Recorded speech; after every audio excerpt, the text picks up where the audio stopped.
waan jiru beeku. Iddoo taabdiina argaa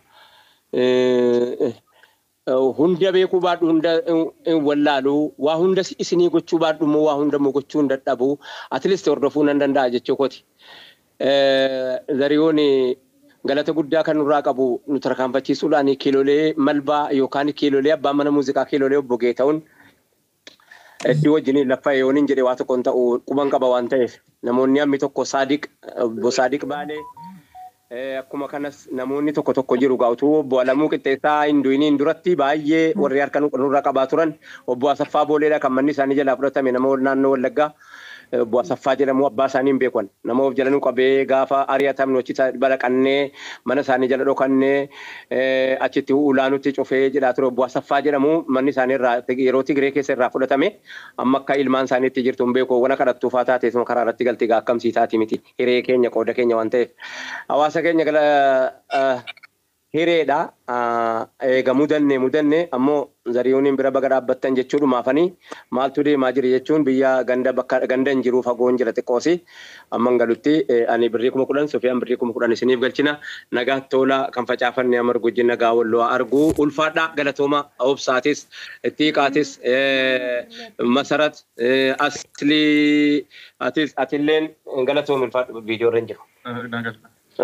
Imimana kamnanim video mo imimantuna kamnanim ni tikishu garang kan ko kun fayyang kabo sani ini video kan ko akan mulan ne ko dedi famana ko dashi Ulfaadha galatoomaa ustaad. nagat Otuun baay'een Ustaaz Sufyaaniinis tunagaan. Ustaaz Sufyaan dubbatanii xiqqoo.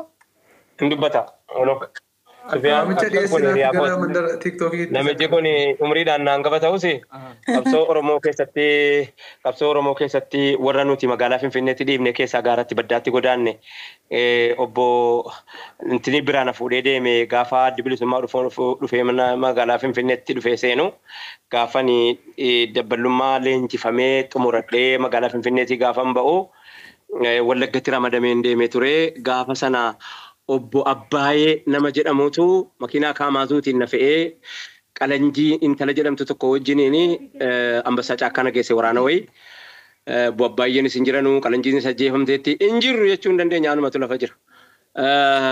Qalanjiin idduutee obbo Abbaayeen isa jeefamanii jiranii Abdul Qaadiris du'ee jira Habtee Dambidoollos du'ee jira nam tokko hin jiru warra gaafa sana wajjin jiru keessaa jechuu kooti. Zarihuun yoo yaadata ta'ee yaadata garuu Qaasim Barroo Zarihuun Ilfinash namoota tokko ammas Imaamma Sheekaa Shoolee Tafarraa akkasumas eenyuun ilaata namoota wal bira jijjiiran turanii ammina yaadatu xiqqishoo umriin kakko gaafa sana dhaabni wanni dabaladhuun qabu umrii kan koo xiqqaata malee gaafa sana kan waan dabaladhuun qabu eleetanii bara. Dhaabbiin kottaa itti kosoloo fakkaata. Zarihuun kanatu ijoollee kana namoota kanaaf abbaadha jedhee yaada Zarihuun. Laffaatiin Zarihuun illee silaa isaa itti kadhatanuu miti. Isaa eessatti wallaanamuu qaba silaa jedhanu eessa London moo laffaatiin Zarihuun eessa silaa Ameerikaa moo New York moo hospitaala eessaatti warra gaariidha isa jalaa jedhamuufitu silaa abbaa qabaate. Zarihuun immoo abbaan qabu. Abbaan isaa suma Masirat Dhaabaati asuma tafarii ittiiqaa tafariiti suma abbaan isaa obsaa suma aslii anumaa fi si jechuun mubaarak galatoomaa ulfaadha ergaadhaan isa tokko Zarihuun kanatu jalaa dhukkubsata baay'ee dhaamsasa. Ayyee ulfaadha akkam jirtu naguma. Asli gatoon bayin Zarihuunis seenee wal arguu danda'u. Bareeda. Innuuf naa yeroo dhufne jenne akkuma dhufne sin gaafannaa. Gashitoon na deebisi. Wali dubbisiidha Ustaaz Zarihuun as jala jira yaani. Ayyee tole. Ismaa'eel seeneeti. Abbaan tokko baatina jijjiiraa gaayyee tole gaariidha ulfaadha. Lakkoofsa galtee qimee Ismaa'eel. Ismaa'eel jira akkaawuntiin. Ismaa'eel jedhama. Tole akkaawuntiin nan arga. Ismaa'eel lakkoofsa tokko naa barreesse. Isaan ilaalan. Si barreessaa jira boontuudha kan si barreessaa jirtu. Ismaa'eel si barreesse. Ismaa'eel na barreesse. Ismaa'eel. Naim 7 si barreesse jira. Naan ergaa. Ismaa'eel Jamaaliin Ismaa'eel. Ismaa'eel Jamaal. Ayyee galatooma ulfaadha galatooma ayyee tolee nan dubbisaanii Zarihuun. Rifeensi gaafa danaa jedhiin dhiyoo kana haati manaa isaa gaafa abbaan kiyya narraa akhiramanu haati manaa zariyoon dhufteetti zariyoon ergeeni. Dhaqee maaloo anna kun danda'u abbaa raayyaa dhaqee naa eebbisii jedhee natti ergee ture zariyoon. Ani immoo sadarkaa kana ga'eeran seene gatta'aan sin jiru akkuma sin beektan dhugaa waan harkaanuu qabu harkaanuu qabaa fi silaa wanni zariyoon irraa na hambisullee hin jiru ture. Haa ta'u malee immoo anuma biratti wanni haftees haftus amma kana immoo numan dhaqqabadha yoo rabbi jedhe numan dhufa yoo rabbi jedhe. Rabbi nagaan isin haa galchisiis isinis waan deemtaniifis milkaa Ustaaz Raayyaa baay'ee si jaalanna baay'ee si kabajna. Iftaanaan hojiiwwan uummata keenya deeggaruu waan baay'ee amanamummaati waan baay'ee nu hojjechaa jirtu galatoomaa jennaan. Ismaa'eel lakkoofsa tokko jira argattee ni jirtaa? Lakkoofsa tokko dheeraa deddeebitu. Ismaa'eel lakkoofsa tokko barreessaa jira barkunoon. Ismaa'eel eenyuti? Ismaa'eel Kamiil. Raayyaa. Ismaa'eel Argee. Galchiin Zariyoon bira jira anu haa galchu. Tole. Seefu. Accept godhi ergeera Ismaa'eel. Ismaa'eel fudhadhu.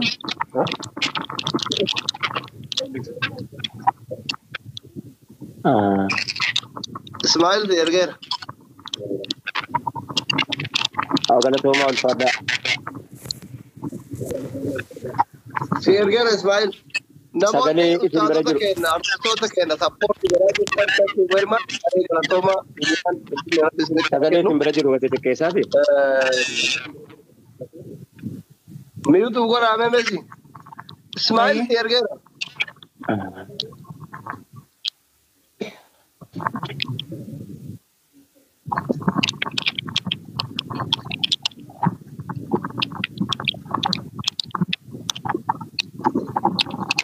Ismaa'eel yoo dhageettaa jirtan silkii kee yoo nokkate gubbarra gatee ongori seeneera. Thank you. Hello. Itti kaamiyuutu godhime.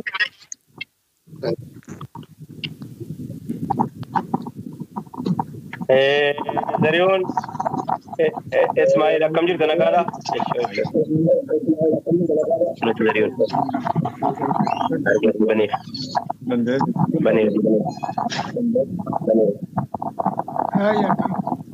Akkam nagaa jirtaa Zariyoon? Feensi gaafadhaa miilan sirraa fageeffadhe hin daganne haati manaa keetii illee na bira dhuftee jirti akkuma ati ergite na bira dhuftee turte mana kiyya illee hin beekti.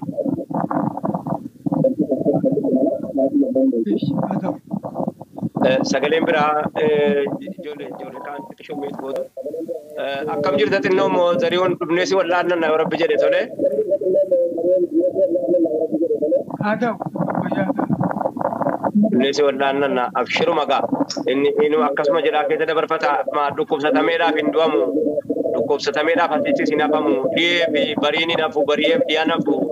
Inuma jijjiirama wanni jijjiiramne hin jiru rabbi sirraa jijjiira rabbi jedhe ammoo taabiin keenya dirqama sirratti taabuun dirqama galata nurraa qabdaa taaba nurraa qabdaa ajjoo nurraa qabdaa ajjoo kan kee rabbiin balleessin siin jechaa amma nu dhufnutti rabbi si haa tursiisu ijoolleen immoo kunoo ilmaanati lafatti dhiiftee dhufte deemte dhiiqaan masarati akkuma kana asliin mubaarak ijoolleen asii fachi deddeemtee kan argaatti ijaan fayyisiin beekinfaa kan umriin si sadarkaa ijoollee keenyaa jirtu waa qootuna jalaa dhukkubsatee jechuu dhumti kunutuma waa gochuu baatte xiqqishuu hamilee namatti tora. Waa qonna jalaa akkana ta'e jechuunis waan tokko abshiruma ati akkuma kana ta'aatuma iyyuu tarkaanfatamaa hamileen keessi jalaan doomin bakkuma ceeftu sanattuuyyuu edaa nama naa wajjin jiraatuun qabaadha jechuu qabdaa jechuudhuma sitti laammachuufani Zariyoon. Haa ta'u tole. Gaafa hojii mana kiiloleetti hojii maayyee waraabdu anaaf daawitee mokonanii yaadatte taanaan maayyee irratti istuudiyoo boolee kan namicha Eertiraawii sana yaadatte?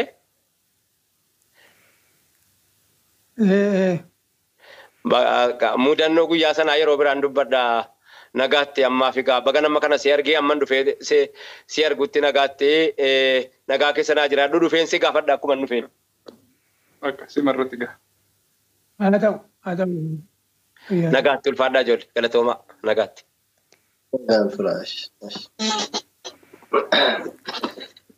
Zariun arras guyyaa lammaffaa deeggarsatti fufaa jira. Oromoon kallattii hundaanuu si bira jira.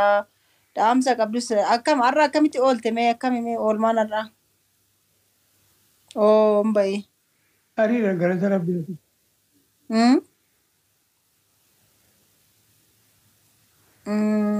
Ismail wantoonni deebi'ee seenee gaarii ture.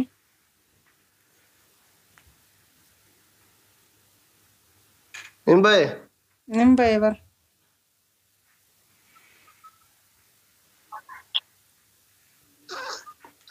I think network ina fakkaata. Network ida. Ina fakkaata. Aye, Chiti Abdul kuma torba Ethiopia arjoomee jira kuno. Aye,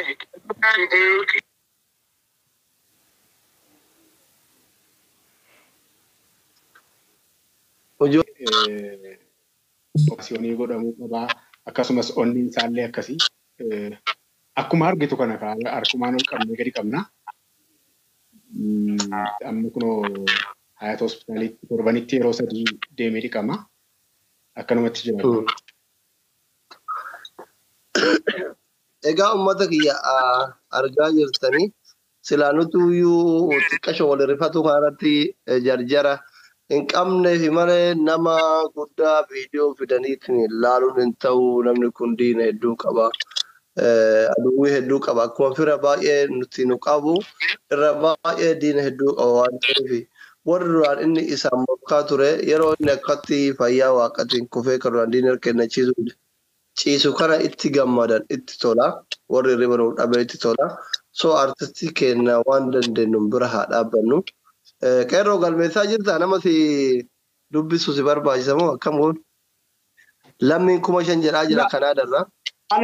Ana akkanumatti barreessaa jira. Koomentii gadi qabeetti ol haxaa barreessaa deeman dubbisan harkaa bada waan ta'eef. Ittaana Edmonton irraa jechaadha. Birrii 10,000 jedhee jira. Keessaan na barreessaa jira. Namoonni baay'ee waadaa galu garuu galchanii waan jedhu kaasaa jira. Adaraa waan kennitan qofa waadaa nu galu.